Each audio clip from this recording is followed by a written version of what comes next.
छौ। अभी आप सुन रहे हैं तेनवाही से माँ दुर्गा म्यूजिक की प्रस्तुति।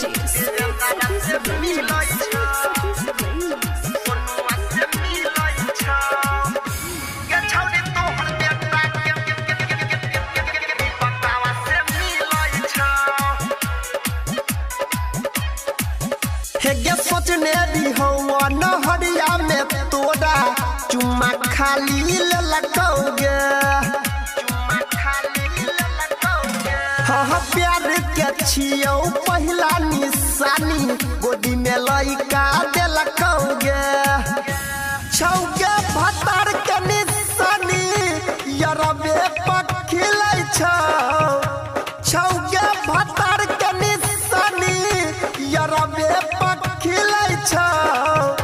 गे छौरी तोहर बेटा के मुहवा गे सुमितावा से मिलै छौ। गे छौरी तोहर बेटा के मुहवा गे पंकजवा से मिलै छौ।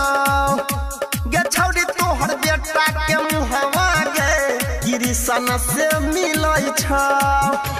अभी आप सुन रहे हैं तेनवाही से माँ दुर्गा म्यूजिक की प्रस्तुति।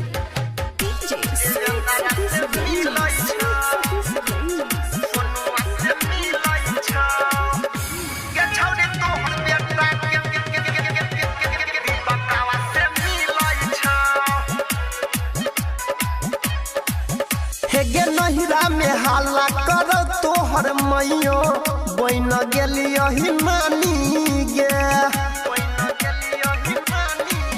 हाँ गायक यादव नील के छौरी बात लेना मानी गे। झूठो के सैया तोहर लड्डू भर गाँव पिलै छौ। झूठो के सैया तोहर लड्डू भर गाँव पिलै छौ। गे छौरी तोरा बेटा के मुहवा गे अजैया से मिलै छौ। गे छौरी तोरा बेटा के मुहवा गे हललुआ से मिलै छौ।